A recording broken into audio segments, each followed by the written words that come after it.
أعوذ بالله من الشيطان الرجيم. اهدنا الصراط المستقيم صراط الذين أنعمت عليهم غير المغضوب عليهم ولا الضالين آمين. سورة الفاتحة سورة روان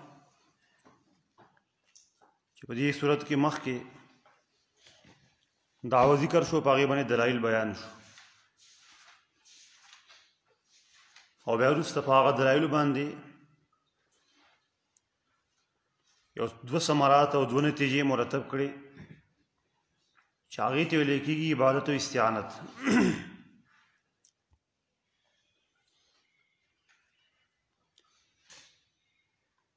بس په دې کې رب العالمین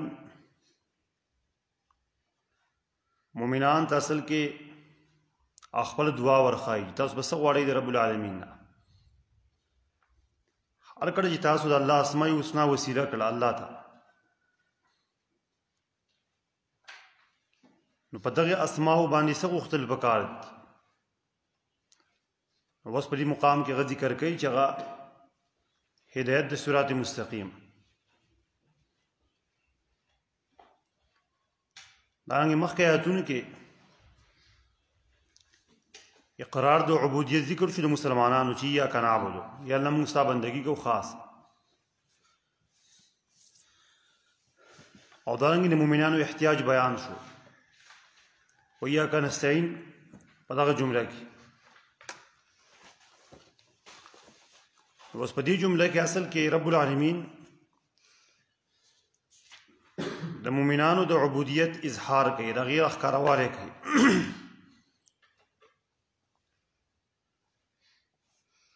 او دارنګه د هغوی چې کوم احتیاج دی د هغې اظهار او راښکاره کول کوي چې ګوره هر انسان الله ته محتاج دی، خاص کر په طلب د صراط مستقیم کې.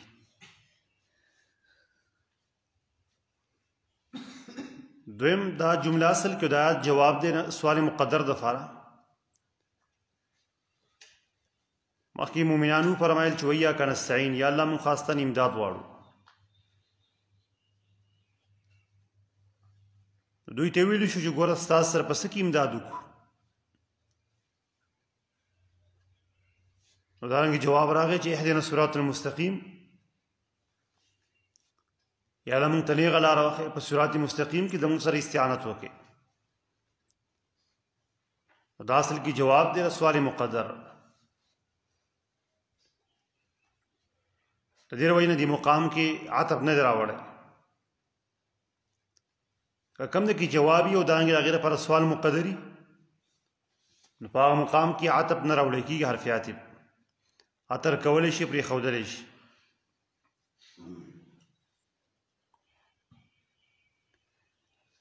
دارنګې مخکې بیان د عبادتو شو او دارنګې استعانتو.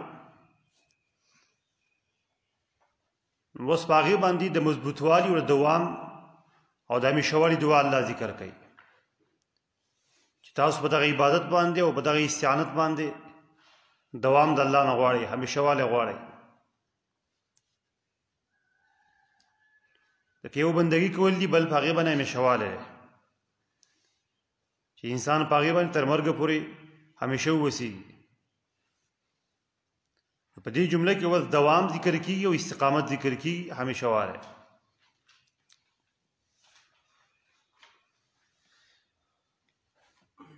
دویم دا جملې په ماقبل باندې عطف نه کړه، ځکه مخکې خو په ظاهر کې کلامي خبري ایاک نعبد و ایاک نستعین، او دا اصل کې کلام انشائی دی، دلته انشاء امر دی اهدنا الصراط المستقیم. د هغې د وجې نه د دې عطف په ماقبل باندې ونه شو. خو لیکن دلته هم اصل کې قول مقدر دی، لکه څرنګه چې مخکې د الحمدلله رب العالمین نه مخکې قول مقدر و. یعنې تاسو داسې ووایئ چې اهدنا الصراط المستقیم، یا الله مونږ مضبوط کې په نیغه لاره باندې، د صراط مستقیم دعا د الله نه وغواړئ د نیغې لارې. اهدنا خو اصل کې د هدایت نه ماخوذ دی. هدایت څه ته ویل کېږي؟ بیضاوي رحمه الله خپل تفسیر کې ذکر کړي. هدایت په اصل کې ویل کېږي دلالة بلطف، لطف، دلالة بلطف. انسان ته په آرام سره یوه لاره ښودل، په نرموالي سره. دې ته ویل کېږي دلالت. دا بیا خیر کې استعمالیږي. په شر کې چې استعمال شي نو په طریقې د تحکم باندې، په طریقې د استهزاء باندې، نو دا په شر کې نه استعمالیږي. او که استعمال شي په یو ځای کې نو هلته به تحکمي استهزاء وي. لکه فهدوهم الى صراط الجحیم، هلته هدایت راغلی دی په صراط الجحیم کې، دوی د جهنم لاره ورته وښیه، هلته یې بوځئ. هلته هدایت استعمال شوی تحکما، الله به دوی پسې استهزاء کوي.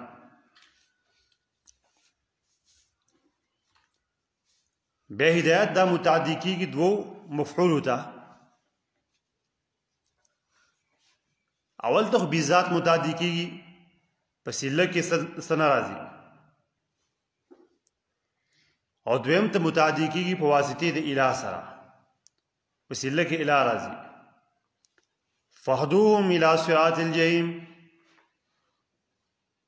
وګوره هلته په دویم مفعول باندې اله داخله شوې ده، فهدوهم الى صراط الجحیم.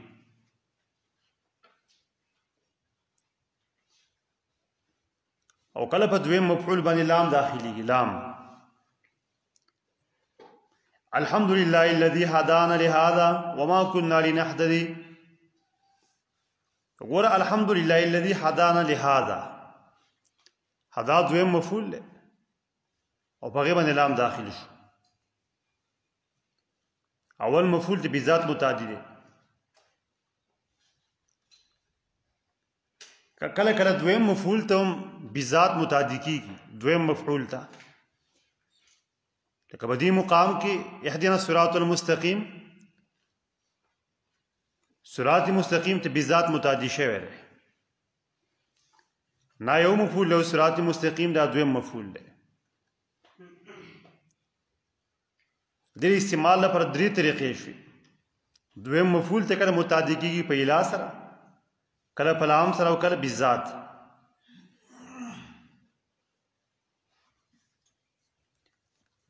بیا ګوره مفسرین دا خبر ذکر کړې ده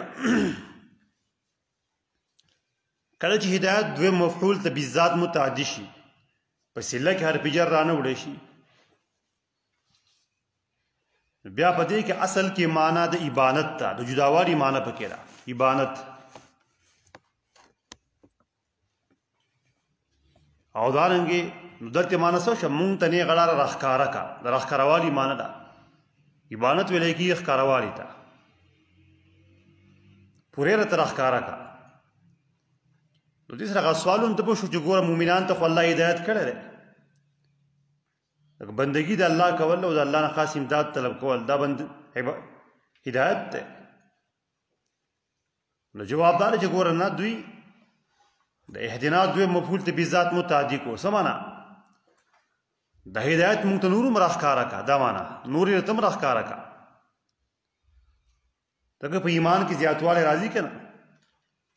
په هدایت کې چې کم نه زیاتوالی راځي، کموالی به کې هم راځي. او که چېرته مطلق د ارشاد معنی به کې لاره ښودل، یا مطلق اشاره وي، دا معنی په هدایت کې وي، نو بیا په حرف سره متعدي کېږي دویم مفعول ته. هغې په صله کې بیا لام راوړی کېږي یا اله راوړی کېږي.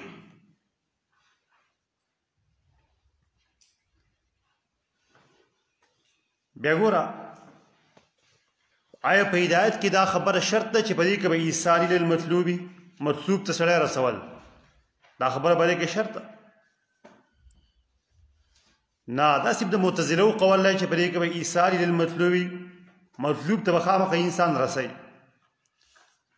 که معتزله مسلک دا چې په الله باندې خبره لازم ده چې په کم د بنده لپاره کې مصلحت وي،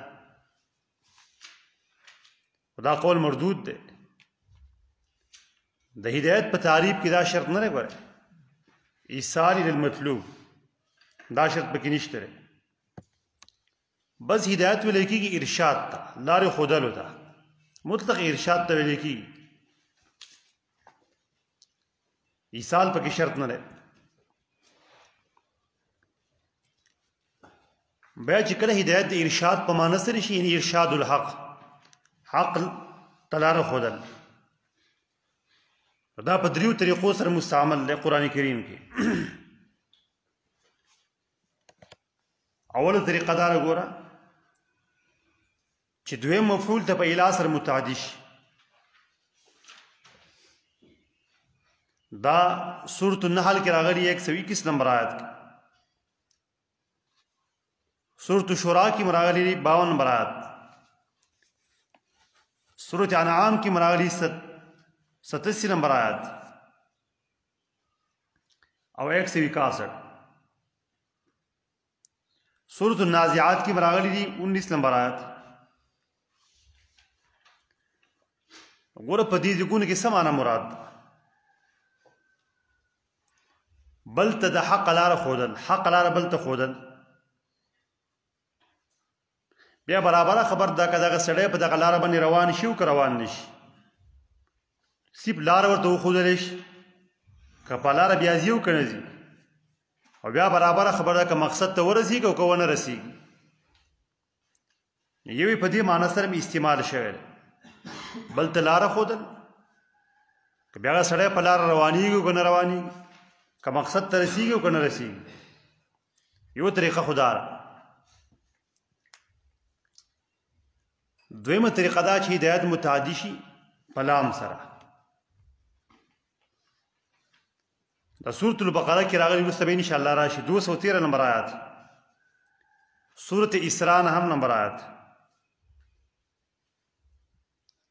سورة الحجرات 18 نمبر آیات. دلتی سمانا مراد دلتی مراد خودل د حق لاری دی. حق لارم انسان تو خودلی شي او د غلاری ته انسان ورسولی شي. خودل د حق لاري او د لارې ته رسول بیا برابر خبر ده که په دلار باندې دا ځي او که نه ځي، ته ورته ورسې روډ ته وخېږي چې دا روډ ته بیا خو ځي او که نه ځي. اول قسم دا و چې لاره ښودل، نفس لاره ښودل، که په لاره باندې ځي او که نه ځي، که بیا مقصد ته رسیږي او که نه رسیږي. او دویم قسم دار ګوره چې لاره ښودل او د هغې سره سره لارې ته رسول. یو لاره ښودل دي چې یو انسان ته پلانکي ځای ته دا لار تلې ده خو هلته ورته ونه رسې. دویم قسم دا چې هغه لارې ته ورسې، په هغې باندې ودرې چې دا لاره ده، بیا برابره خبر ده که په هغه لاره باندې هغه ځي او که نه ځي، دا پکې فرق. دریمه طریقه داره چې ګوره هدایت متعدي کېږي بغیر د واسطې نه. دویم مفعول ته لکه په دې مقام کې او دانګې سورة النساء 175 نمبر آیات، سورة قصص 22 نمبر آیات، سورة الفتح 2 نمبر آیات، سورة الصافات 118. په دې تفسیر کې یو انسان ته لاره ښودل او هغه لارې ته رسول او بیا په هغه لارې باندې روانول او بیا مقصد ته رسول، چې هغې ته ویلی کېږي ایصال للمطلوب. نو بل دا معنی مراد ده او دا معنی په دې کې هم راغلې ده. دلته معنی څه شوه؟ اهدنا الصراط المستقیم، یا الله مونږ بالکل نیغې لارې ته ورسې، مونږ ته ور ورسې، مونږ پې روان کړي، مونږ مقصد ته ورسې. دا معنی پکې هم ده. او داسې هدایت چې سړی مطلوب ته ورسېږي دا صرف د رب العالمین خوخه د انسان ته وکی را پیغمبر په اختیار کې نشته انک لا تهدی من احببت سمن راته اے پیغمبر مطلوب سوق نشي رسوله هغه سوچ ته سره محبت کې اته مقصود ته نشي رسوله او چې نفس اراده الطريق مانشي نفس اراده الطريق دا به پیغمبر کار دی د قران کریم کار دی د یو داعی کار دی ولیکن د انسان په ځل کې خبر نن باسم او هغه له ځای ورکول چې هغه ته ویل کېږي ایصال للمطلوب دا صرف د رب العالمین کار دی دا بندگان ته د اختیار نه ورکړ دا هغوی په وس کې دا نشته او د ایصال للمطلوب نه وروسته چې انسان مطلوب ته ورسیږي د هغې نه بعد بیا ګمراهي نشته دی ګمراهي وګوره صحابو د الله نه دا سوال کړی دی اهدنا الصراط المستقیم مونږ مطلوب ته ورسې ټولو صحابو ته په ایمان باندې مرګ راغلی دی صحابه چې کله مرتد شوي نه دي نو صحابو دعا الله قبول کړې ده او چې نفس اراده الطريق شي نفس لاره ښودل شي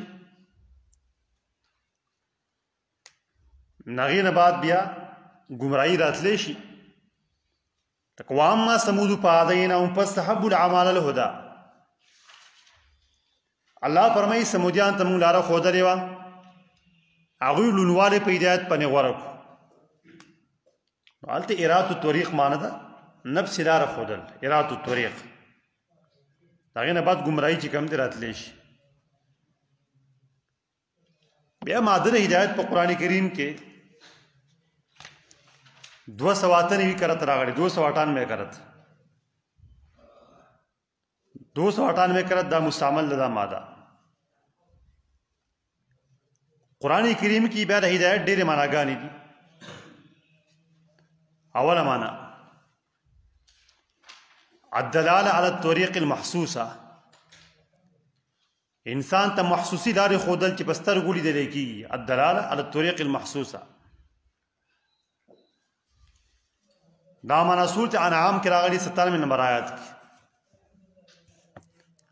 وهو الذي جعل لكم النجوم لتهتدوا بها في ظلمات البر والبحر الله غزاد ته چې ستاسو د پرستوري ګرځولې چې تاسو په دې باندې لاره بیا مومئ هغه تیارو د وجې کو په تیارو د دریاب کې په ستورو باندې انسان حسي لاره بیا مومي حسي هغه لاره چې کوم نه محسوسات لیدل کېږي او دارنګې سورة طه کې راغلي 10 نمبر آیات کې سورة النحل کې راغلي 15 کې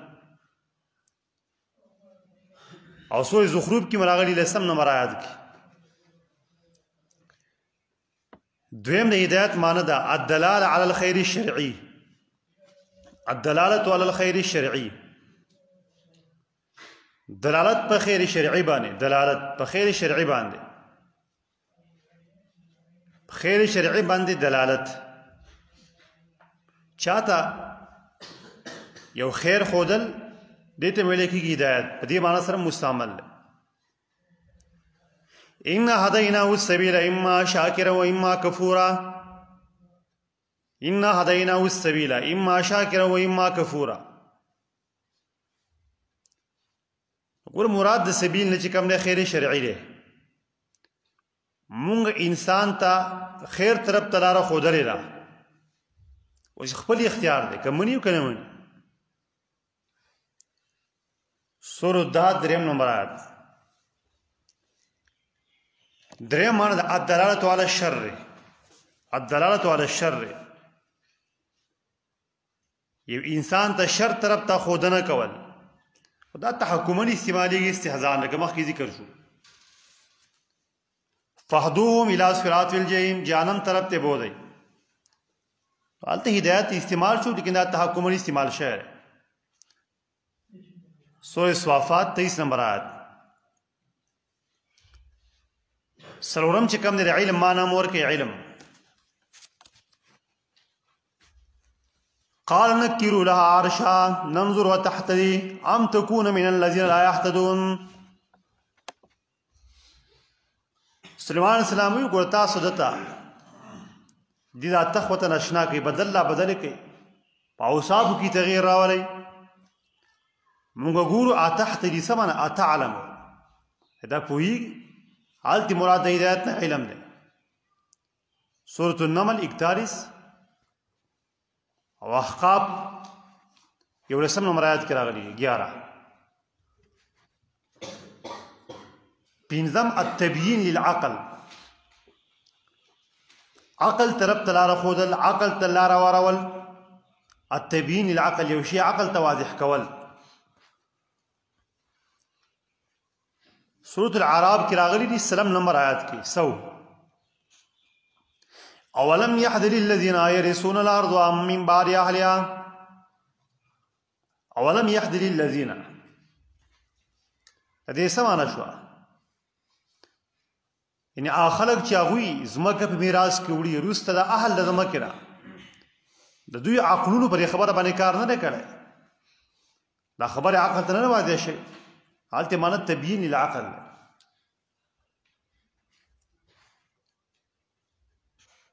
بل د بیان او د دعوت معنی مرکي البیان والدعوه البیان والدعوه سورة اعراف يوصل يوكم شبيتا ومن قوم موسى أمة يهدون بالحق وبه يعدلون موسى عليه السلام دا قوم نے وڈالا خلقو تے بیان کو دعوت پہ وتا کو او سورة سجدہ کی دا معنی راغلی را 24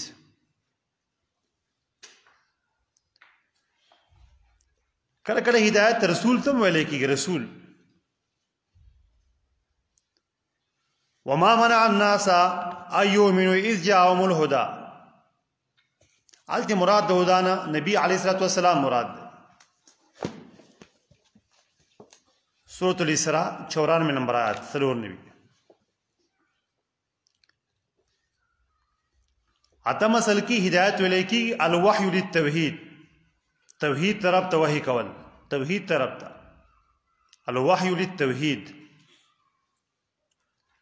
ووهبنا له اسحاق ويعقوب كلا هدينا الجسمنا كلا اوحينا من طول توحي کړو سورة انعام 84 نعم الدليل للتوحيد التوحيد دلائل انسان ته خودل التوحيد دلائل خودل وعاجوا قومه قال تحاجوني في الله وقد هداني سورة انعام 80 نمبر آیات اتیا وقد هداني سمنا ما تعالی دلائل التوحید را خودری دلائل التوحید دا معنی لسم د ایمان معنی ور کوي ويزيد الله الذين اهتدوا هدى الله زیاتی مومنان له هدایت ایمان ولا زیاتی سورة مریم 76 سورة محمد علیہ الصلوۃ والسلام واللسم یو لسم سنت معنی ورکی سنت احادیث د نبی علیہ الصلوۃ والسلام ان الذين يكتمون ما انزلنا من البينات والهدى هغه کسان چې هغوی پټه هغه چې مراد کړي دی واضح دلایل نه ولهدا او د هدایت نه مراد د هدایت نه سنت پټه د نبی سم احادیث سورة البقرہ یوصل یوکم شپیتا دویم قرآن کریم تم ہدایت ویلے شیر ذالک الکتاب العربی بھی ہدن للمتقین سورة البقرہ دویم نمبر آیات دیالسم تورات تم ہدایت ویلے شیر ان پخبر زمانہ کی تورات د بنی اسرائیل لپاره ہدایت دامانا وفي نسختها هدى ورحمة وفي نسختها هدى ورحمة سورة اعراف 154 بل انجیل ته ویل شوی هدایت وآتیناه الانجیل فیه هدى ونور مونږ عیسی علیہ السلام ته انجیل ورکړو په دغه انجیل کې هدایت ورانه وا سورة المائده 46 نمبر آیت پنځلسم بیت الله د الله کور دې ته ویلی شوي هدایت دا مې هدایت ان اول بیت وضع للناس للذي ببکه مبارکا وهدى للعالمین بیت الله د عالم د پر هدایت دی کنه دا د عالم د پر هدایت دی هدایت انسان ته ملاویږي په بیت الله کې امن انسان ته ملاویږي د الله په کور کې اوس خو ورو باندې چې دا خلک ګمراه شي قسمه قسم باندې ولګوري دا يهود نسوارا الله فرمایي نه دغه د هدایت ده آل عمران 96 نمبر آیت شپږ نبی شپاړسم هدایت د توفیق معنا ورکوي او ثبات مضبوطول په یو سیز باندې مضبوطول لکه دلته دا معنا مراد ده اهدنا الصراط المستقیم سمانا یا لم په دې غلاره باندې مضبوط کې په دې مضبوط کې په دې معنا سره اعتراض هم د پښو چې ګوره مؤمنان ته الله تعالی هدایت کړي بیا څنګه هدایت غواړي دا تحصیل حاصل دی جواب نه دی ته ویل کېږي ثبات مضبوطواله بل جواب مخکې ذکر شو چې مراد تیبانت ته مونږ ته هدایت نور لارې مراخکاره کې دا چې انسان چته هدایت وته وشو بس دا کامل شو نه هدایت کې ډېر انواع دي او دارنګې په دې کې ډېر طرق ته ډېر لارې دي په دې کې زیاتوالی او کموالی راځي دا خو شوي معناګانې د هدایت دویمه پیدا انواع الهدایه انواع د هدایت اقسام هدایت د رب العالمین دا په سو اجناسو کې منحصر ده سو اجناسو کې اول څه شری انسان ته قوتونه ورکړي شي قوتونه چې په غیبه انسان ادراک کوي ابارة القوى التي يدرك بها انسان ته هغه قوتونه ورکړي شي په غیبه ادراک کوي شي انسان به خپل مصلحتونو ته رسیږي خپل مصلحت ته لکه قوت عقلیه شو ته انسان الله عقل ورکی بیا عقل نه لیونه نه روغ حواس باطنه شو باطنی حواس باطنه حس مشترک او خیال وهم حافظه متصرفه دوی دغه حواس باطنه وي دا حواس باطنه دی وي اگر که بعضی نه ونی خو لیکن الله په انسان کې حواس باطنه ورته وري بل حواس ظاهره ظاهری حواس سترګې غوګونه قوت رامیسا قوت شامه دا مې هدایت ته چې الله انسان ته ورکړي چې جماعت انسان پیدا نشي بلکې په انسان کې عقل او دننه او دانګې ظاهری حواس هم کار کوي دا مې هدایت ته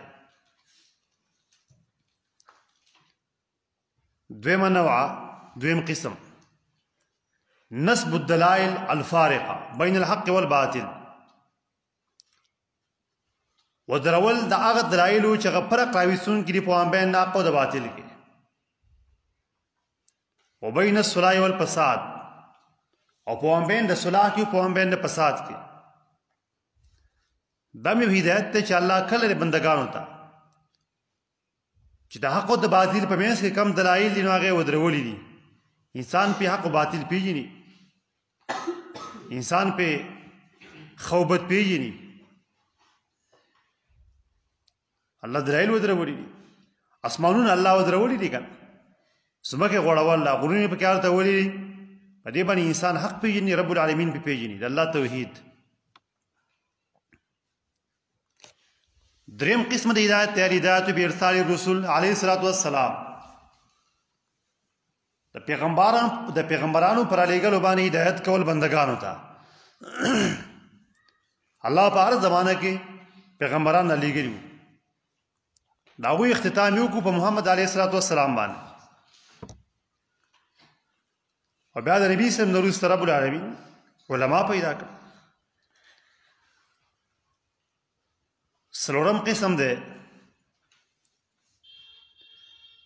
د انسان زړه ته کشف کول سرایر د انسان زړه ته د هغې کشف وشي، الله یې پې خبر کړي. نو دا کېږي په وحی باندې.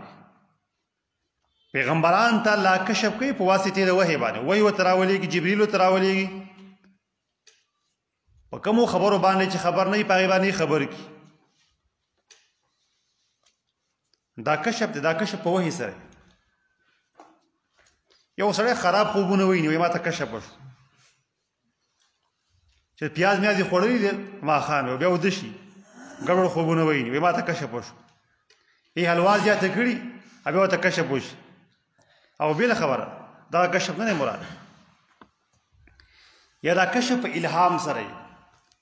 څه معنی د انسان په زړه کې الله ښه خبره واردوي.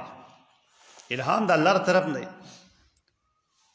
یا انسان رښتونکی خوب ویني، رښتونکی خوب ویني.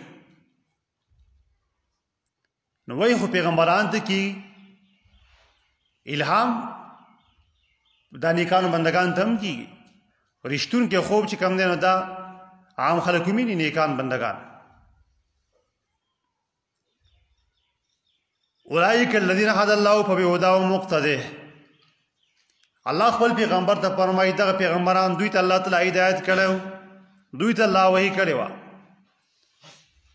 هغوی ته چې کومه لاره الله ښودله په هغې پسې ور روان شه. دارنګې والذین جاهدوا فینا لنهدینهم سبلنا. الله فرمایي کم بندگان چې زموږ دپاره کوشش کوي موږ ورته نیغې لارې ښایو، خپلې لارې. الله یې دا ذهن کولاوي، الله ولې په دې ذهن کې ښه خبریار دی، ولې دا کوشش کوي که نه، دا هدایت کوي. د هدایت په باره کې څه کوي؟ مجاهده کوي. نو الله ورته بیا نورې لارې هم نه کولاوي. څوک چې مجاهده کوي الله ورته لارې کولاوي. نو چې انسان نیک اعمال کوي نو ښه خوب به ویني، الله ورته ښه الهامات ورارتوي. دلته دا معنی مراد ده لنهدینهم سبلنا. دا څه شو؟ انواع د هدایت شو. دې ته ویل کېږي انواع د هدایت. بیا شیخ الاسلام رحم الله ذکر کړي دي، خپلې پیدا ذکر کړې ده. ښه اول خو دغه ووایه صراط، اهدنا الصراط المستقیم. الصراط المستقیم لفظ صراط په قرآن کریم کې 40 کرته راغلی دی، او لفظ د مستقیم دا 20 کرته راغلی. 20 صراط مستقیم. صراط دا مشتق دی د سرت نه، سرت په سین سره، سین راتوا. سرت په اصل کې ویل کېږي ابتلاع ته، تېرولو ته.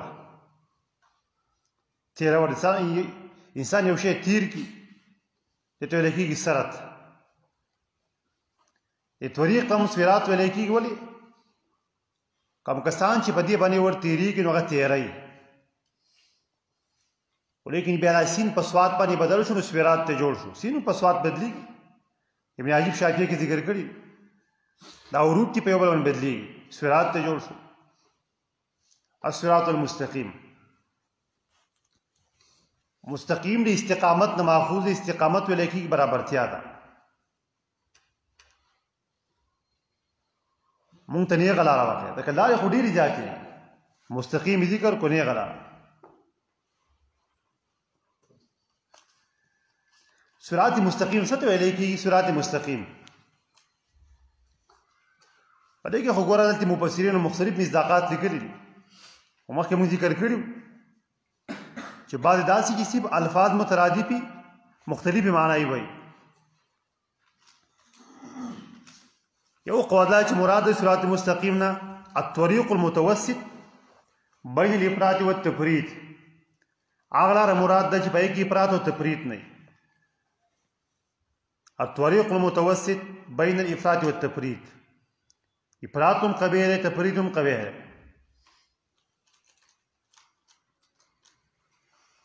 دانګ عبداللہ بن عباس فرمایي مراد چې د الله دین دی. مدارک کی ذکر کړي نصفی چې مراد تلار د حق ده. ابن کثیر رحم الله ذکر کړي متابعت الله والرسول علیه الصلاۃ والسلام. د الله او د رسول خبره منل دا صراط مستقیم دی. خو مخکې مونږ ویلي چې قرآن کریم د یو بل تفسیر کوي. قرآن کریم د نور آیاتونو معلومیږي چې د الله بندگی کول توحید دا صراط مستقیم دی. قبل ذلك الله فرمای ان الله ربي وربكم فاعبدوه هذا صراط مستقیم. یقینا الله زما رب دی او تاسو رب دی بندگی وکړي. دا بندگی د رب العالمین دا نه غلاره ده. هذا من د عبادت دا نه غلاره ده. او د الله کتاب دا صراط مستقیم دی. ومن يعتصم بالله فقد هدي الى صراط مستقیم. چا چې منګولي ولګولي په الله باندې یعنی د الله په کتاب باندې. نن ابن کثیر رحمه الله د علی نه مرفوعا روایت راوړی رضی الله عنه چې صراط مستقیم د الله کتاب دی. نو دا خپل تفسیر شو د حدیث کې راغلی. عبد الله بن مسعود فرمایلی چې مراد تر پیغمبرانو لار را وهديناهما الصراط المستقیم. مونږ چې کوم نه دوانو ته نه غلاره خو درې وای موسی او هارون ته. ابن کثیر د ابو العالیه روایت نقل کړی دی چې صراط مستقیم د الله نبی دی او د الله د نبی وروسته ابوبکر او عمر دی. ولیکن د ټول خبرو مطلب یو دی بس حق دا صراط مستقیم دی د الله کتاب. صرف الفاظ مترادف دي مختلف دي معنی ولا. ابن قیم رحمه الله ذکر کړلی چې ګوره د صراط مستقیم نه مراد د صحابو لاره مراد ده او هغوی چې کوم اتباع دي د هغوی لاره مراد ده او کوم خلک چې د صحابو دشمنان دي لکه روافض د هغوی لاره چې کوم نه هغه لاره د غضب ده او لاره د زلال ده. هغوی د یهودو د نصارو په لاره باندې ور روان دي.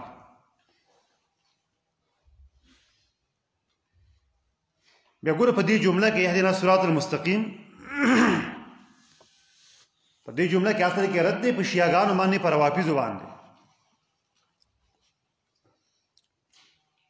رد په دې طریقه باندې دی چې ګوره رب العالمین انسانان منقسم کړي دریو اقسامو ته. یو منعم علیهم دي خلق چې پاغوی باندې الله تعالی نعمت کړی منعم علیهم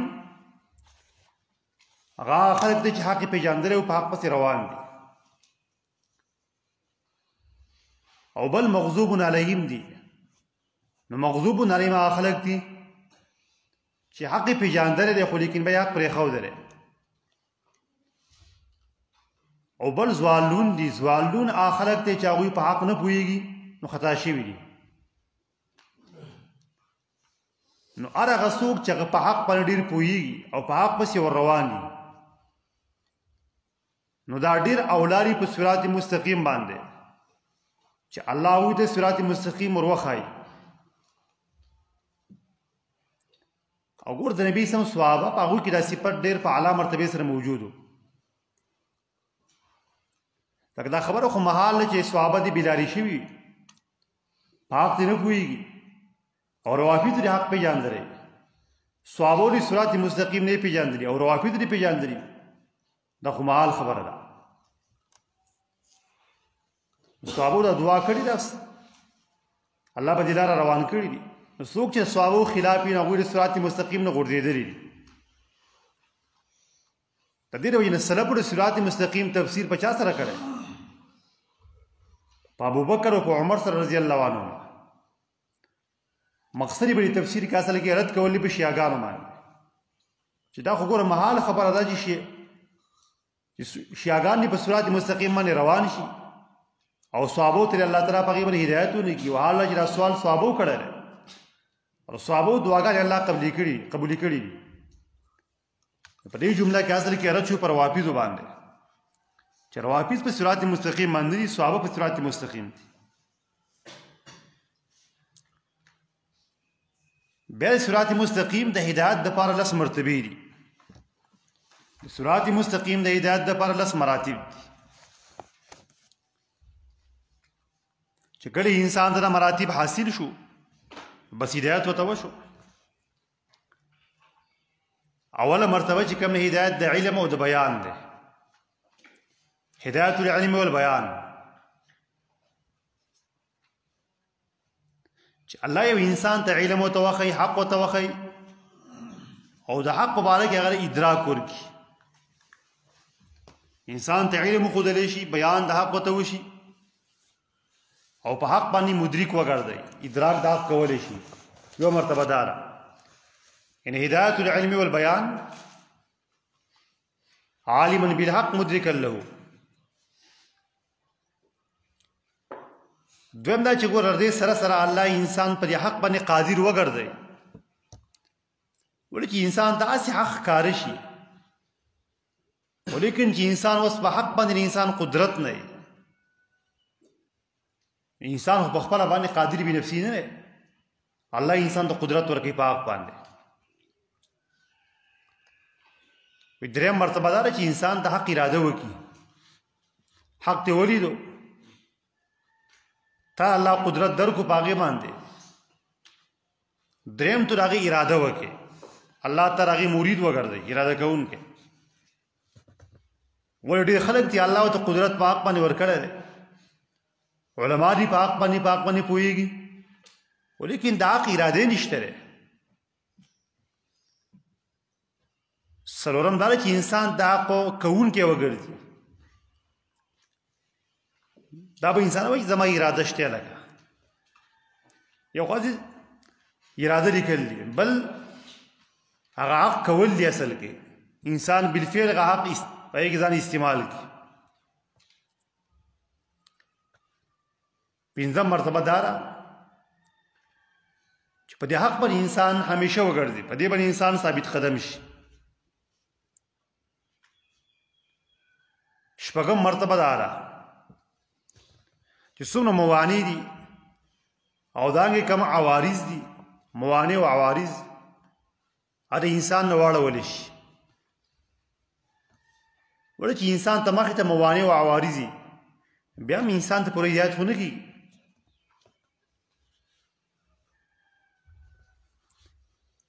دویم دا کومه لاره چې د بېني په دغه لاره باندې انسان روان کړی شي، یا انسان ته بالذات لاره وښودلی شي چې دا پلانکۍ لارې ده.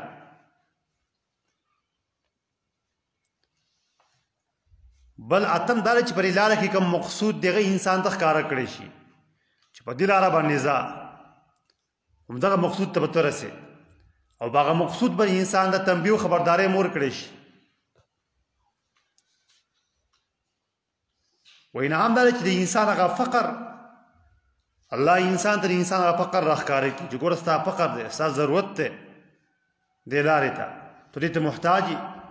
انسان هغه خپل احتیاج دې لارې ته ویني. او لسم دا چې انسان ته د باطل لاره معلومه شي چې د باطل والا کومه لاره ده، په هغې باندې انسان علم راشي، د هغوی د لارې انسان ځان خبر کړي، هسې نه چې په هغې کې بیا سبا له واقع نه شي. ولې یو انسان چې د باطل مسلک باندې ځان خبر کړی نه، کیدای شي په هغې کې سبا له واقع شي بیا. نو اهل حق په اصل کې ځان د باطل نه هم خبروي، د دې لپاره چې ځان کې وساتي. صراط مستقیم د هدایت دپاره دا 10 مراتب دي. اهدنا الصراط المستقیم. صراط الذین انعمت علیهم، لار د هغه کسانو چې تا احسان کړی دی په هغوی باندې، تا په هغوی باندې احسان کړی. صراط الذین انعمت علیهم، ورته صراط الذین دا اصل کې د مخکې صراط مستقیم نه بدل دی، او تاسو ویلي چې بدل په حکم نه تقریر د عامل کې، دلته مخکینی عامل راوله. من اهدنا صراط الذین انعمت علیهم، مونږ ته وښیه لار د هغه کسانو چې تا په هغوی باندې احسان کړی دی، هغه راته وښیه. په دې کې یو قسم تاکید شو د ما قبل لپاره، دا که پیل دوباره راغی، مخکې سوال له هدایت کړی دی، اوس دوباره بیا سوال له هدایت کوي، دا تاکید دی که او بل الله په دې کې اصل کې په بدل کې څوک ذکر کړه انعمت علیهم. دا گواہی شو په دې خبره باندې چې صراط مستقیم دا صحیح لار ده. ولی دا ځکه صحیح لار ده چې په دې باندې نیکان خلق تری. دا د منعم علیهم لار ده. دا د هغه بندگان لار ده چې په هغه باندې انعام شوی دی. په دې وجه نه په دې کې اصل کې شهادت ته استقامت د غلار باندې چې دا رشاد صراط مستقیم ده. دا هغه تفسیر او بیان شو. او بعد ذکر کړل چې صراط الذین د اصل کې صفت د نامه کې صراط مستقیم ده فر دا هغه لپاره صفت ده. بعد ذکر کړی صراط الذین انعمت علیهم او بیا وروسته غیر المغضوب علیهم ولا الضالین.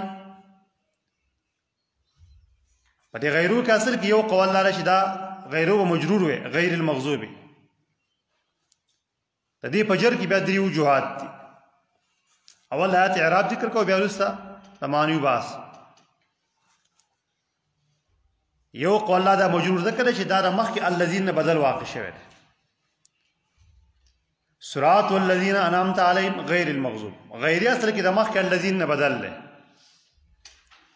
علاکه منعم علیهم سوق دي د اخر کې چې باغو باندې غضب نه کړی شوی دا بدل شو د مخکې الذین.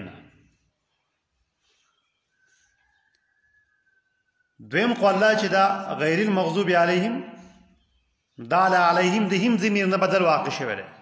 لار د هغه کسانو چې تا انعام کړی په هغوی باندې دا څوک دي د هغه بندگان نه چې په هغوی غضب نه دی کړی شوی.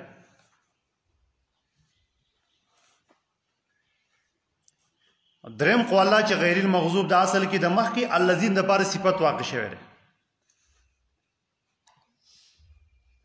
بیا په دې باندې مشهور سوال دی چې صفت او موصوف مېس کې مطابقت ضروری دی. دغه مطابقت نشته که غیرو نکره ده الذین معرفه را. بیا د هغې پر دوه جواب ذکر کوي. یو جواب دار چې ګوره غیرو چې کله د ازدادو په منځ کې راشي د ضدیانو په منځ کې بیا په اضافت سره معرفي کېږي. منعم علیهم و مغضوب علیهم دا ضدین دي. د دې په منځ کې غیرو راغی نو بس اضافت سره معرفه شو. دویم جواب دار چې ګوره د الذین دي الذین چې کوم دي چې معرفه ده چې نکرې ته نږدې را. ولی په الذین کې ابهام غیب ابهام پورته کېږي په سلې باندې. الذین چې کوم سلې په هغې سره غیب ابهام پورته کېږي. الذین دې معرفه ده چې دا نکرې ته نږدې را. او غیرو داسې نکره ده چې دا معرفي ته نږدې ده. معرفي ته څنګه معرفي ته نږدې ده؟ په دې کې تخصیص په اضافه سره راځي که نه. نو څه دي الذین چې کوم دی وګره ښکته کړه او څه دي غیرو ښکته کړه. بس غیرو د الذین دپاره صفت واقع شو. الذین معرفه ولیکن نکرې ته نږدې وه. غیرو نکره ولیکن معرفي ته نږدې وه. صفتیت د غیرو چې کوم نه مخکې الذین دپاره صحیح شو. د غیرو دپاره خپل خصوصیات علما ذکر کوي په کتابونو د نحوه کې. یو خصوصیت هم دا دی بل دا غیره منصوب دی وایي غیر المغضوب علیهم دا په جر سره په نصب سره دی. بیا د دې په نصب کې درې وجوهات دي. اوله وجه دا ده چې دا د علیهم د هم ضمیر نه حال واقع شوی دی. لار د هغه کسانو چې تا انعام کړی په هغوی باندې په داسې حال کې چې غضب پرې نه دی کړی شوی د حال معنا ده. او عامل په دې کې مخکې انعام ته بیا بعضې فرمایي چې دا د مخکې الذین نه حال دی. د الذین نه چې کوم دی حال واقع شوی دی. لار د هغه کسانو ته انعام کړی په هغوی باندې په داسې حال کې چې دا خلک په هغوی غضب نه و کړی شوی.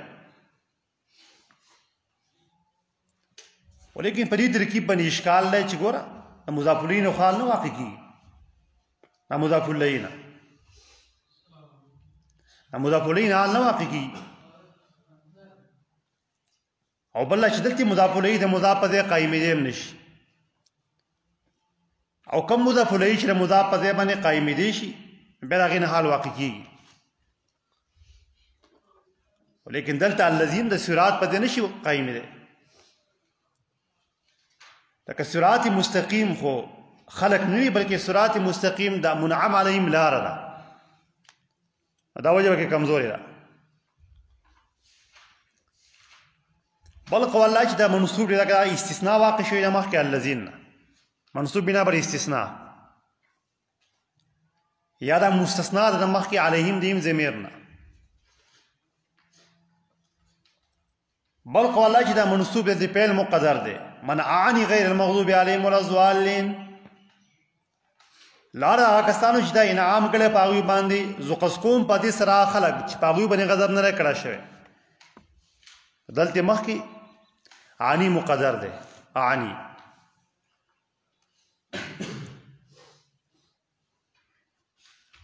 او دا وروسته ولا الضالین په مخکې مغضوب باندې عطف دی په مغضوب باندې او الضالین کې د الله لپاره تاکید د نفي ده الله لپاره تاکید د نفي ده د لا اعاده ولي وکړه د دې وجه اصل کې داره که چېرته د لا اعاده نه وکړې بیا کله کله داسې مطلب هم راوځي چې یا الله د دې مجموعه لاره مونږ ته نه راښې د دې مجموعه د مغضوب علیهم او د ضالین د مجموعه لاره مونږ ته مه راښایي مجموعه من حیث مجموعه خو په ضمن د یو کې موجودېږي په ضمن د یو کې بیا خو مطلب دا راووتو چې هغه مونږ ته د مغضوب علیهم لاره مه راښایي او د ګمراهانو نه ته راوښایي یا مونږ ته د ضالین لاره چې کوم دی مه راښایي او د مغضوب علیهم نه ته راوښایي کله چې لا دوباره را واپس کړه دا نفي را واپس کړه نو څه معنا دا راووته کې سلبي کلي شو څه معنا مونږ ته د مغضوب علیهم لاره مه راښایي او مونږ ته د ضالین لاره مه راښایي د یو کس لاره مونږ ته مه راښایي دا معنا شو مخکې خو بیا پر ایجابي کلي جوړېږي او په ضمن د یو پرد کې هم راتلی شي د دې د وجې نه لا یې په مقام کې ذکر مات کو لا لپاره تاکید د نفي دی او نفي د مخکې غیرونه چې کوم نه معلومیږي دا خو اصل کې د دې آیات سره چې کوم تحقیق په اعتبار د اعراب سره هغه مخکې ذکر کو وسو آیات کې چې کوم مفردات ته هغې ته راشي خو لیکن هغې نه مخکې دا وپېژنه چې په دې ځای کې رب العالمین دا درې ډلې ولې ذکر کوي وجه سره د دې دریو ډلو تذکره ولې کوي منعم علیهم ذکر کیږي مغضوب علیهم ذکر کیږي او ضالین ذکر کیږي د دې وجه سره اوله وجه دا ده ګوره انسان ته چې هدایت کیږي نو ګوره استاد ته حاجت دی د اسلام مونږ ته استادۍ او شاګردۍ باندې را رسېدلی دی جبریل به راتلو نبي اسلام ته به وحي کوله دارنګې بیا نبي اسلام نه صحابه استادو صحابه تابعین نو اصل کې د دې صراط مستقیم استادان څوک دي منعم علیهم دي منعم علیهم ور دا کم خلک چې داسې ناسي د هغوی استادان نه یو داسې کتابونه ګوري اکثر ګمراه کېږي بیا او د هغې وجه سره کېدای ده چې ګوره د خبرې په مطلب باندې پوه نه شي په کور کې ته مجتهد جوړ شي او مستنبط نو بس بیا غلط تعبیر د دین بیانوي غلطه لاره په دې کې دې خبر ته اشاره ده چې ګوره هدایت چې انسان ته کېږي استاد ته ضرورت دی او بیا بعض ظالمان یې تقلید ثابتوي وایي صراط الذین انعمت علیهم دې نه معلومه شي تقلید ثابت شو که نه یا الله مونږ روان کړي په لاره د هغه چا پسې چې په هغوی باندې انعام کړی شوی دی و انعام په چا باندې شوی پیغمبرانو باندې شوی نو پیغمبرانو لار منل خو تقلید نه دی لکه تقلید خو جهالت ته وایي او پیغمبرانو خلکو ته علم ښودلو او کم خلک چې د پیغمبرانو په لار پسې تللي دي هغه هم په دلیل باندې تللي دي ته په یو انسان پسې ور روان شو د هغه سره دلیل یې د تقلید نه ویلی کېږي ته اتباع ویل کی دا څه کې پیغمبر اتباع لیکن مینس کې د عالم واسطه شو مینس کې د امام چې کوم نه واسطه شو دې نه تقریر ثابتول دا تحریف ته قرآن کریم کې دویم پدې کې دې خبره ته اشاره ده چې الهدایت فی سلوک طریق الانبیاء علیهم الصلاۃ والسلام الهدایت فی سلوک طریق الانبیاء علیهم الصلاۃ والسلام هدایت پدې کې چې انسان پیغمبرانو په لار پسې ور روان شي هدایت پدې کې پروت دی پیغمبران چې کوم لار ده انسان هغه باندې روان شي هدایت پدې کې پروت دی دریم دا جمله ذکر راوړه چې رد شي په مدعی د هدایت باندې چې څوک د هدایت دعوه کوي هغه ته به کتل کېږي چې لکه تر پیغمبرانو په لار روان یو کنه صحابه په لار روان یو کنه دا یو قسمه لیبارټری ده په دې کې انسان ټیس کېږي نو کوونه بس صحیح ده او کنه په خپل دعوه کې دروغجن دی بل دا ذکر کوي دې خبر ته اشاره را چې هدایت پیژندل کېږي په علاماتو باندې هدایت پیژندل کېږي په علاماتو باندې په علاماتو باندې پیژندل کېږي هدایت د هدایت علامه سره انسان چې پیغمبر په لار باندې رواني دا رنګي په کم لار باندې چې پیغمبران روان دي اهل حق په رواني بس دا غسم لار په کم لار کې چې تکلیفونه انسان ته جیرونه بګیری تکلیفونه بګیری وال ټکول بګیری خبرې بګیری دا د حق لار ده کنه پینځم دې خبر دې اشاره کوي په خواني چې کوم خلق تری دي په هدایت باندې نو د الله په انعام باندې تری دي د الله په انعام باندې ځکه الله فرمایي صراط الذین انعمت علیهم لار دا کسان ته په انعام کړي چې انسان باندې انعام ونه شي نو انسان هدایت ته نشي ورتله په دې کې د انسان احتیاج ته اشاره شوه چې انسان الله ته محتاج دی بل پیدا په دې مقام کې الله درې طوایفې ذکر کړې دي منعم علیهم مغضوب علیهم او ضالین وجدارا چې وسړی به خارینه یا به جاهلی یا به عالمي نو چې عالم نو بیا به خالي نه یا به سره د علم نه حق باندې عمل کوي یا به نه کوي که په حق باندې عمل کو او په حق پوهېدو هم دا منعم علیهم دي او که پوهېدو په حق باندې او په حق باندې عمل نه کو نو دا مغضوب علیهم دي او که جاهلو او سره د جهالت نه ځان یو دین جوړ کړی او ګمراه شوی هغه بیا ضالین دي دا به کې وجه د عصر شو ځکه دا درې ډلې په مقام کې ذکر کړي بیا ګوره د دې نه یو بل پیدا ثابتېږي چې د پیغمبرانو نبوت ګوره دا حق دی د عالم ته الله پیغمبران را لېږلي دي د هغوی نبوت ته ثابتېږي د هغوی نبوت ثابتېږي دلته په دې طریقه باندې حاصل دار ګوره دا درې ډلې په خلکو کې کله جوړې شوې دا درې ډلې په خلکو کې جوړې شوې په هغه وخت کې چې کله الله پیغمبران راولېږل څوک دعوت کوونکي چې کم دی رااله ولې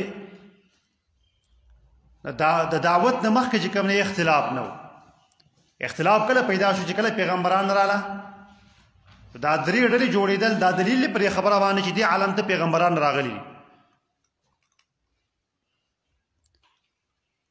دا تقسیم په نفس الامر کې دا خو بالکل بدیهی ښکاره ده او دا اختلاف پیدا شوی دی د چا نه د پیغمبران د ارسال نو معلومه شو چې الله پیغمبران د عالم ته رالیږلي بل فائدہ تدید اصل کی صراط الذین انعمت علیہم تدید اصل کی معلومیږي ابو بکر رضی الله عنه امامت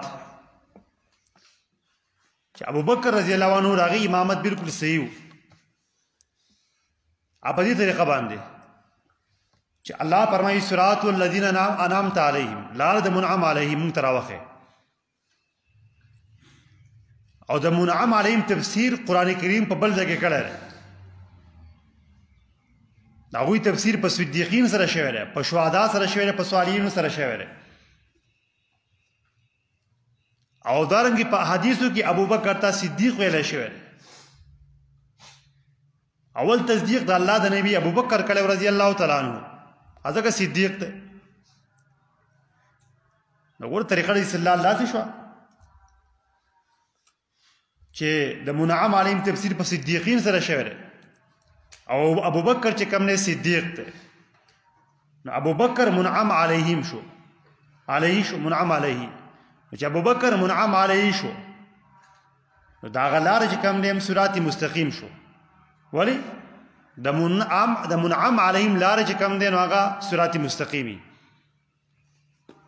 نو چې د ابوبکر لاره صراط مستقیم شو، اوس کوم کسان چې د ابوبکر خلافي په هغه پسې ردې بدې وایي، د هغه خلافت نه مني، نو د هغوی لاره چې کوم دی د ګمراهانو لاره شوه، د یهودو لاره شوه، د نصاراو لاره شوه.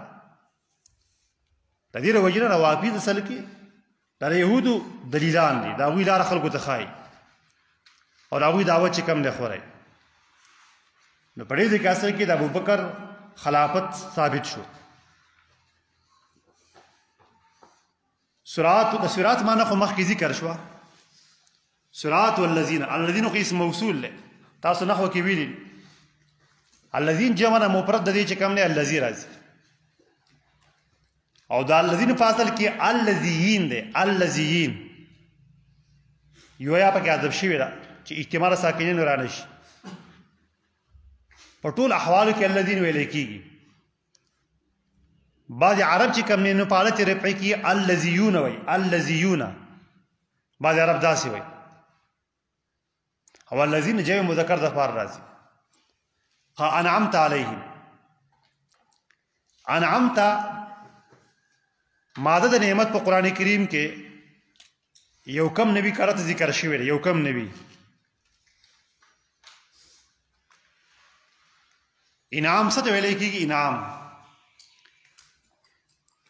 انعام ویل کېږي ایصال النعمت. ایصال النعمت، نعمت چې کوم دی رسول چاته. وس نعمت څه ته ویل کېږي؟ نعمت په اصل کې هغه حالت ته وایي چې انسان لذیذ ګڼي، انسان چې کوم دی خوندناک ګڼي، هغې ته ویل کېږي نعمت. بیا اصل کې انعام خو نعمت کولو ته وایي، خو کله د انعام د نعمت په ځای باندې استعمالیږي. نور هغه حالت چې انسان لذیذ ګڼي هغې ته نعمت ویل کېږي. څنګه بوهایان ذکر کړي چې نعمت ویل کېږي نرموالي د ژوند ته، د انسان ژوند نرمي مزې پکې وي، هغې ته ویل کېږي نعمت. لکه په پلان کې باندې انعام شوی.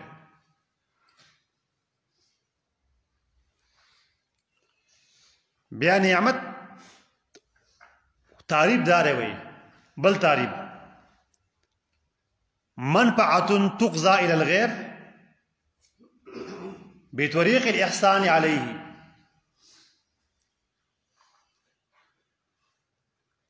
دا یو منفعت ده چې دا بل ته بوتلی شي په طریقې د احسان باندې، په هغه باندې چې ته په هغه باندې احسان وکړې.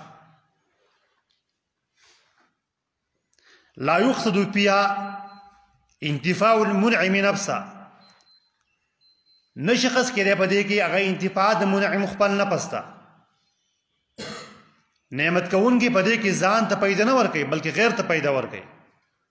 منفعة تقضى إلى الغير بطريق الإحسان عليه لا يقصد فيها انتفاع المنعم نفسه. دا کوم چې انعام کوونکی دا پکې ځان ته پکې څه غرض نه وي. نو دې دا خبره معلومه شوه چې په حقیقت کې انعام کوونکی رب العالمین دی. ګوره په حقیقت کې انعام کوونکی رب العالمین دی. یو انسان چې بل سره ښېګړه کوي نو خامخا به کې یو غرض. ګوره پیشو د الله را پر ښکار نه کوي، مګر نه ښکار کوي، خامخا مقصد یې به کوي خوري ځان. نو ګوره انسانان چې چا سره احسان کوي نو خامخا یو غرض وي. دا خو یو رب العالمین دی چې په بندګانو باندې بشمار احسانات کړي. هیڅ غرض یې پکې هم نشته که الله څه ته محتاج نه دی نو انعام کوونکی حقیقتا دا رب العالمین دی دا د نعمت تعریف شو او انعام معنا نعمت کول نعمت اثر د انعام دی انعام پیل د متکلم دی بله پیدا د الله نعمتونه چې کوم نه منحصر دي په دوه جنسیانو کې نعمتون د الله خو ډیر دي لیکن دا منحصر دي په دوه اجناسو کې په دوه جنسونو کې منحصر دي یو دنیاوی دی او دارنګه بل اخروی دی دنیاوی او اخروی او بیا دنیاوی نعمتونه چې کوم نه په دوه قسم دي یو وهبی دی چې هغې په حصول کې انسان اسبابو ته محتاج نه وي چې هغې په حصول کې انسان اسبابو ته محتاج نه وي او بل کسبي دی کسبي هغه نعمتونو ته وایي چې انسان د هغې په حصول کې اسبابو ته محتاج وي یې ته کسبي وایي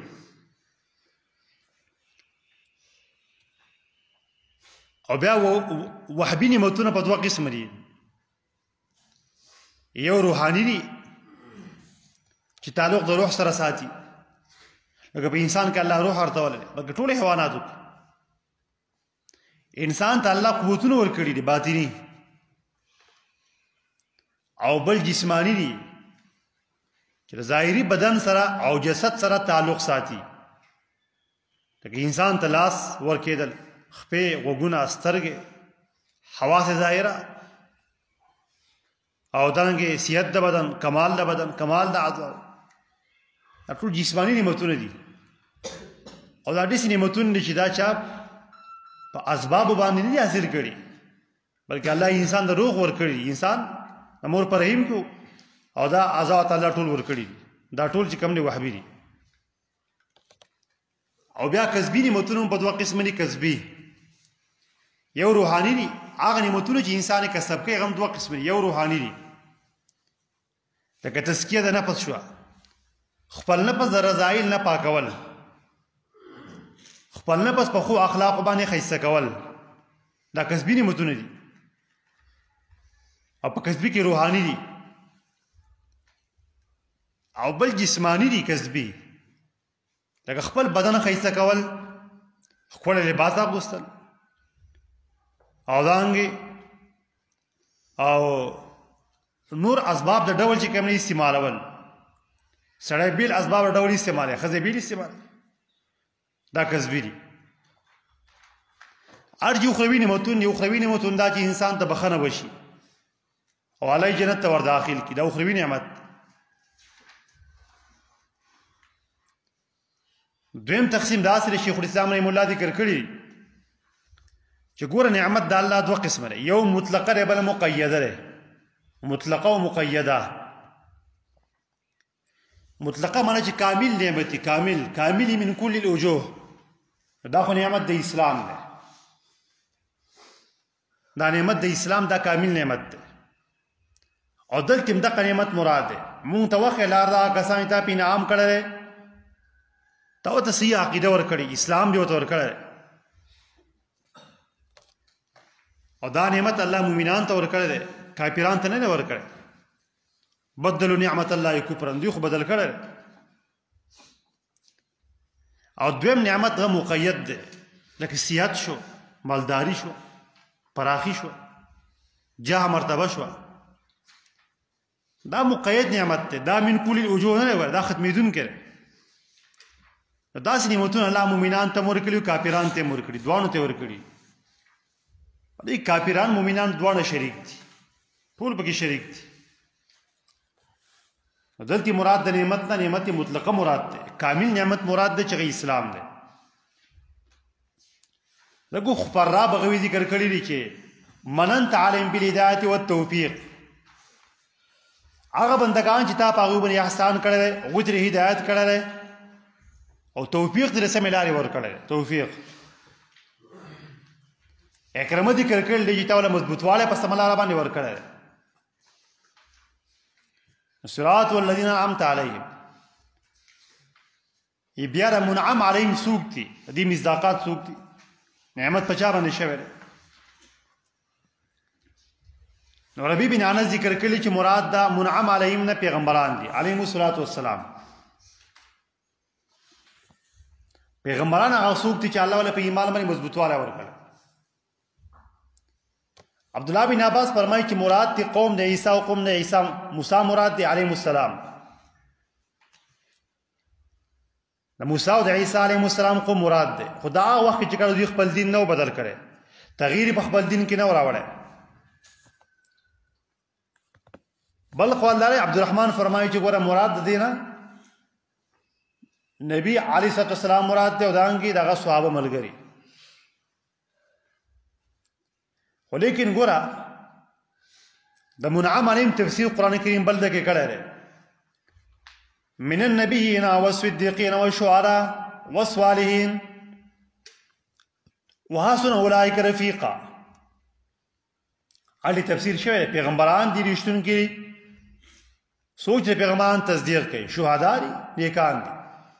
سورۃ النساء کې تفسیر راغله یو کم اویا، بدغه تفسیر متعین دی.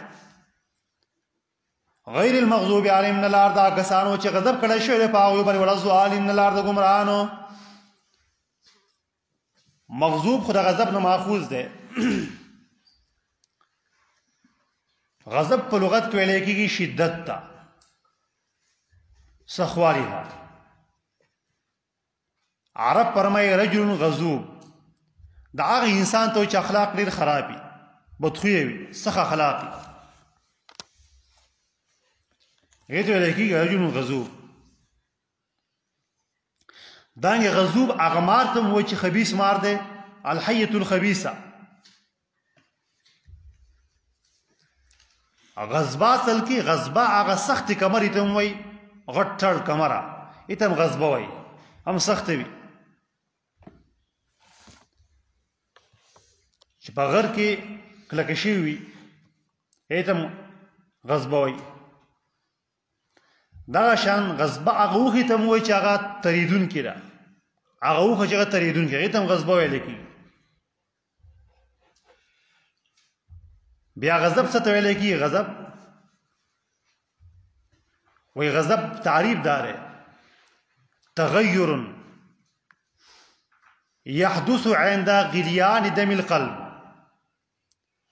دا یو تغیر دی چې دا پیدا کېږي په هغه وخت کې چې کله د انسان د زړه وینه جوش شکم دی ووایي. تغیر یحدث عند غلیان دم القلب، وینه د زړه چې کوم نه جوش ووایي، دغه ته بیا ویل کېږي غضب. د هغې نه کوم تغیر پیدا شي. حدیث کې راغلی نبی صلی الله علیه وسلم فرمایي اتقوا الغضب، ځان د غضب نه چې کوم نه وساتئ. سمن اسباب د غضب مې اختیاروئ. ولې فإنه جمرة تتوقد في قلب ابن آدم. دا خو سکروټه د ابن آدم په زړه کې چې کوم دی نو بلیږي. په قلب ابن آدم علم تروا إلى انتفاخ أدواج أوداجه وهمرة عينه. تاسو نه ګورئ چې ګوره دا مخ راو پړسیږي او سترګې سرې شي. بیا متکلمین د الله له غضب نه انکار کوي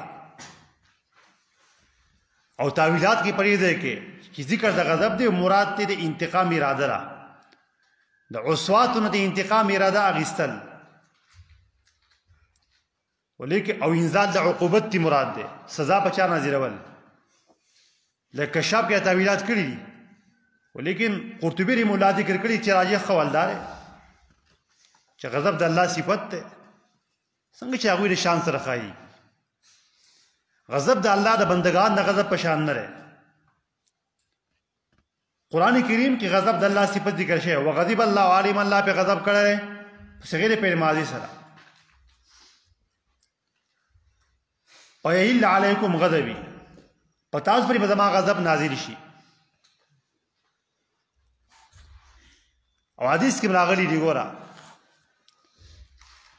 په ورځ د قیامت باندې به خلک پیغمبران ته ورځي چې تاسو د الله نه غواړئ چې فیصله شروع کړي. هر یو پیغمبر به وایي چې ان ربي قد غضب اليوم غضبا لم يغضب قبله ولا يغضب بعده. زما رب نن ډېر څه غوسه شوی دی چې مخکې هم داسې نه دی غوسه شوی او نه به وروسته غوسه شي. بخاري مسلم کې روایت دی. غضب صفت د الله لپاره ثابت دی که څنګه چې د هغوی د شان سره ښایي. د الله پاک کې به هغه معنی نه کوي چې کوم معنی د بندګانو پاک کې ده. بیا د غضب ماده قرآن کریم کې څلېرویشت کرته راغلي، څلېرویشت کرته.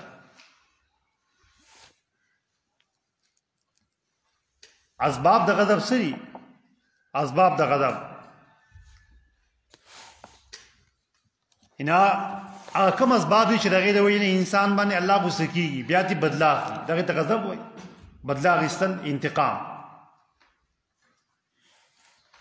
اثار د غضب دي. ده اول تبدیل النعمت، د الله نعمت بدلول. سورة البقره کې راغلي 61 نمبر آیات. دویم الکفر بغیان، د زید د وجې نه کفر کول، دا هم سورة البقره کې راغلي 90 نمبر آیات.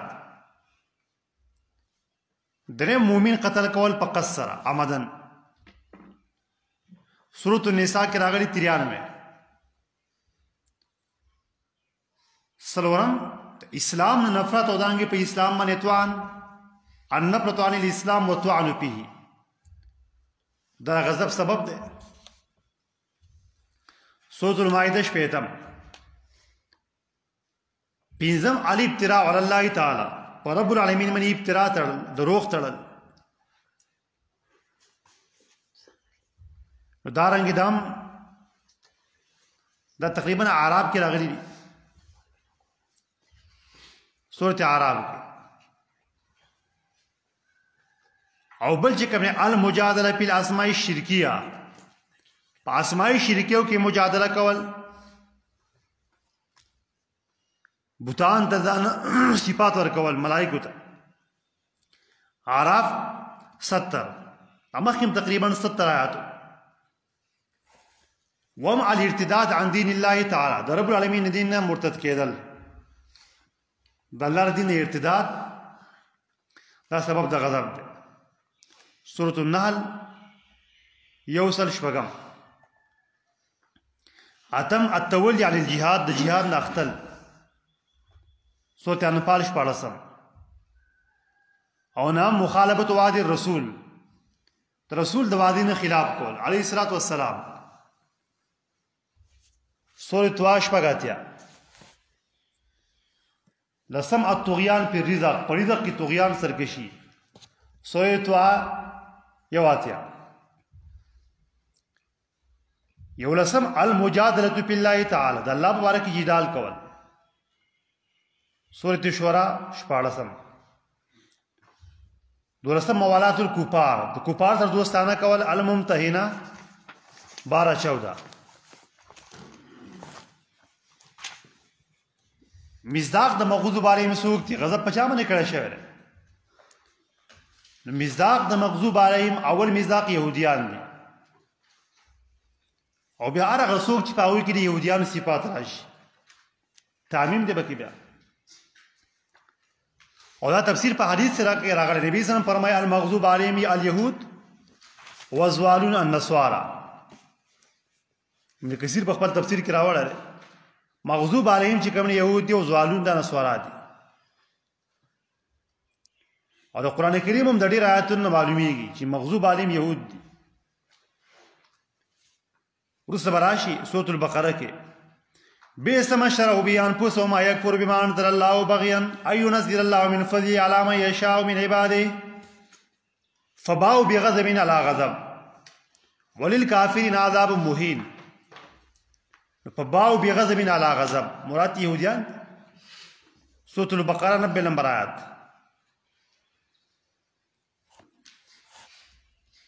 شوکانی رحم الله په خپل تفسیر کې ذکر کړی دی د زید ابن عمر ابن نوفیل واخیره نقل کړی ده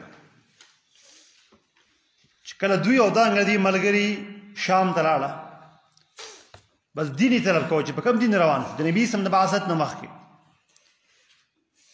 یهودیان ورته وی چې ګوره تو زمون سره د دخول طاقت نه لري زمون په دین کې را داخل شي تر دې پورې چې تا د الله د غضب یو حصه نه حاصله کړي د الله غضب به تا خامخا در رسیږي هغوی نو خو د الله د غضب نه تختم نو څنګه په غضب کې داخل شه نصارا ورته ووې چې ته زموږ په دین کې به هغه داخلېږي چې الله تو خفه کې هغوی ته خو د الله د خفګان نه تخته وه چې موږ د الله په رضا پسې منډې وو اصل له یهودو په خپله باندې اقرار کړی دی چې موږ مغضوب علیهم نصاراو په خپله باندې اقرار کړی چې موږ ګمراهان یو ولا زوالین زوالین د زلال نه ماخوذ دی تفسیر کې قرطبي رحمه الله ذکر کړي زلال په کلام عربی کې څه ته ویل کېږي والذهاب عن سنن القصد هو الذهاب عن سنن القصد وطريق الحق د لارو د قصد او د لارې د حق نه بل طرف ته تګ والذهاب عن سنن القصد وطريق الحق زول اللبن ویل کېږي په هغه وخت کې چې کله په اوبه چې کوم دی په اوبو کې غایب شي شودو چې کوم دی نو په اوبو کې غایب شي زول اللبن فی الماء ایزا زول الله په ارض کله چې موږ په ځمکه کې ورک شو غایب شو منغیبنا بالموت وسرنا ترابا زلال کې ما غایب کېدل ودا مادر زلال په قران کریم کې 90 کرت راغلی ده 90 کرت نبی کرت راغلی ده د زلال معناګانې چې قران کریم کې اول زلال په مقابل د هدایت کې استعمالي کی الزلال په مقابله هدایت الله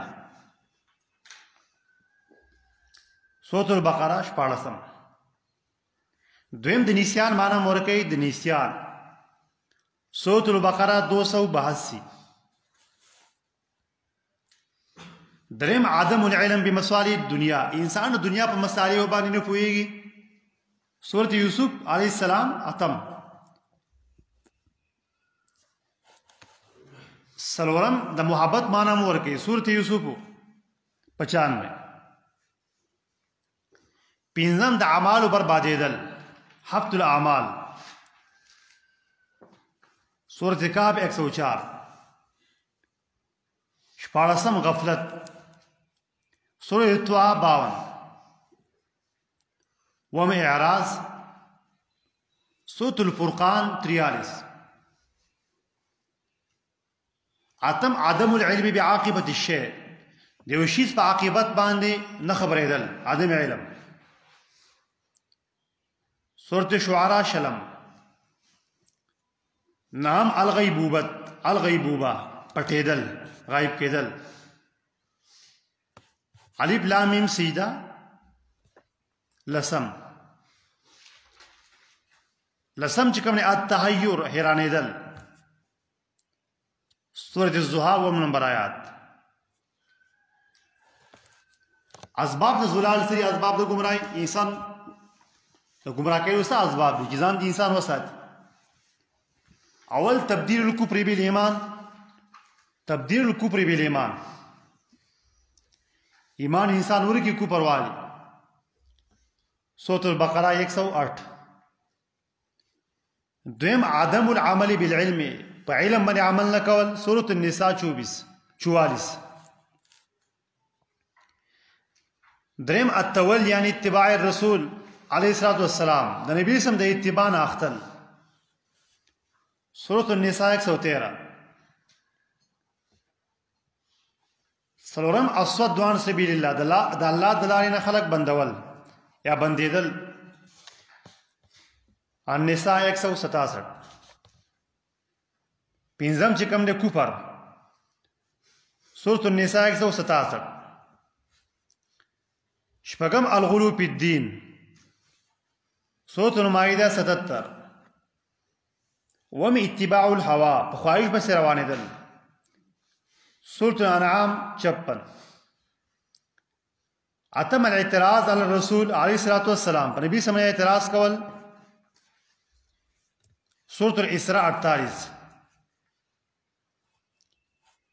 نام اعراض کول د الله د رسولنا علیه الصلاۃ والسلام. احزاب 36. لسم د کفار سره دوستانه کول المودت مال کفار. سورة الممتحنه اول نمبر آیات.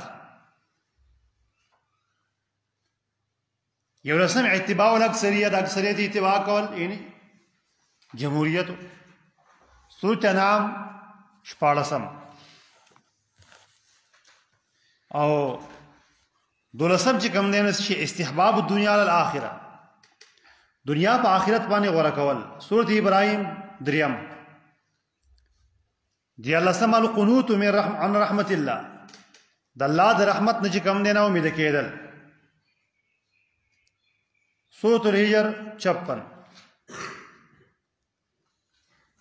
سوالسم قسوة القلب، د زړه سخواله. سورة الزمر 24. بل المجادله فی الساعه، المماره فی الساعه، قیامت کې رضا نه باسونه کول نه منل. سورة الشورى 18. 14 الدعاء غیر الله، د غیر الله نه چې کوم نه دعاګانې کول، د غیر الله نه دعا کول. سورة احقاف 15. مصداقات یې څوک دي؟ نسوارا دي، مخکې ذکر شو. او هغه څوک چې دوی په نقش قدم باندې روان دي. بلدی جملو سره یو څو فواید متعلق دي. اوله فائدہ ور نسبت د انعام الله ته وشو. صراط الذين انعمت عليهم، نسبت د انعام الله ته وکړو. انعام ته کو صيغه واحد مذکر مخاطب ته کنه. غیر المغضوب عليهم د غضب نسبت الله ته ونه کو. مغضوب صيغه د مجهول لاوړه، اسم مفعول څخه راوړه. دا سیونه به چې اغضب عليهم، بلکې مغضوب عليهم ذکر کو. پاغوی باندې غضب کړه شوی دی. د دې وجه سره اوله وجه په دې کې د ادب ده. ور د ادب د وجه نه انسان د خراب شیزو نسبت الله ته نه کوي. اگر غضب د الله صفت ته، غضب کوون کې رب العالمین دی، د ادب د وجه نسبت نه کیږي. دویم وجه انعام دا محض فضل د رب العالمین دی. انعام الله په انسان باندې کوي. او د غضب د پاره خو خپل اسباب دي چې انسان په خپل باندې اختیاري، او دغه اسباب دوی نه په انسان باندې غضب کیږي. او دغه د وجنه مغضوب علیه صيغه مجهول لاړ. بیا ګوره یهود ته مغضوب علیهم وي، نسواراو ته چې کوم نه زوالین وي. د دې وجه سره وجدار چې صفت د غضب په یهودو کې زیاتو، صفت د زلال چې کم دی نو دا په یهودو نسوارو کې زیاتو. اگر که یهودو زوالین دي او نسوارا چې کم دی نو دا مغضوب علیهم دي. بیا ګوره یهودي چې کم نه مقدم کړه غیر المغضوب علیهم، نسوارا چې کم نه رسته کړه. یو وجه داره چې ګوره یهودي ځکه مقدم کړه چې یهود په زمانه کې مخکې وکړه. یهودیان مخکې موسی علیه السلام قوم، او نسوارا چې کم نه رسته. بل د یهودیانو کوپر چې کم نه ډېر اغلظ دی په نسبت د نسوارو باندې. د یهودیانو دشمنی د اسلام سره اغلظ او سخته ده په نسبت د نسوارو باندې. د هغې د وجې نسل کې یهودیان مقدم کړه په نسوارو باندې. بل وجه اصل کې یهود ډېر پیغمبران چې کوم نه وجري علیهم السلام، نو دای د منعم علیهم په خوا کې ذکر کو. صراط الذین انعمت علیهم غیر المغضوب علیهم. دا دوه ضدیان په خپل منځ کې یو ځای ذکر کړه. حاذان اختصموا فی ربهم، د بر خپل رب په خوا کې چې کوم نه باز کوي. یهودو چې کوم ډېر قتل پیغمبرانو کړو، ډېر قتل وروسته براشي ان شاء الله، ډېر انبیا دوی وجلو.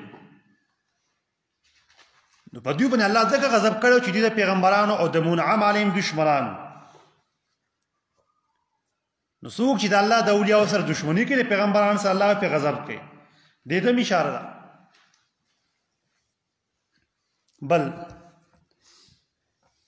کم خلق چې خلق دي منعم علیهم هغه وړل ذکر کړه او کم چې مردودین دي یعنی مقبولین دي هغه وړل ذکر کړي. یو مغضوب علیهم او بل چې کم نه زوالین. په دې کې خبره ته اشاره ده چې ګوره حق یو دی او د باطل لارې چې کم نه لري زیاتې دي باطل مختلفې لارې دي. یهود په بیره لار رواني نصارا په بیره باندې او چې حق ته حق یو لار ده. به ګوره په دې مقام کې غضب مقدم کو په زلال باندې غیر المغضوب علیهم ولا الضالین. زلال چې کوم نه رسته ذکر کو او غضب چې کوم نه مخ کې راوړو. اگر که ګوره غضب د زلال نتیجه را انسان گمراه شي رسته په غضب کېږي حالات چې نتیجه خورسته یې کنه نتیجه په شید باندې رسته مرتب کېږي. په دې کې اثر کې دي چې موږ وګورو زلال مخ کې کول پکار دی او غضب رسته کول پکار دی. دا تقدیم د غضب په زلال باندې ولي وشو هغه وجه سره هغه وجه سره کې دارا چې غضب د انعام مقابل له انعام د غضب مقابل له دای په زلال باندې را مقدم کو چې د انعام تعلیم په خوا کې ذکر شي چې دوه متقابلین دی او بل په خوا کې ذکر شي. دا غي د وجنه غضب مقدم شو په زلال باندې او بل وجه سره کې دا چې د آیاتونو په واسطه برابرېږي چې زوالین ته رسته کې د آیاتونو په واسطه برابر شي. رحمان رحیم صراط المستقیم ایاک نعبد و ایاک نستعین زوالین د په واسطه برابر شو بس. او که مغضوب علیهم رسته شو زوالین نامخکشون بیا په واسطه خرابېږي. دا غي د وجه کله کله د فاصله د لحاظ ساتل د وجه تقدیم او تاخير چې کم دی کیږي. دا علم بلاغت کې ذکر شوی علم بدیع غیر المغضوب علیهم ولا الضالین.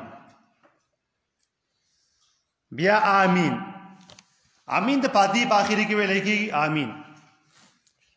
مذهب کې نه دی لیکل و جمدار چې دا قرآن کریم نه خونه ده کنه څوک داونه وایي چې حالانکه آمین په قرآن کریم کې داخل نه دا قرآن کریم چې کوم نه نو بهر ده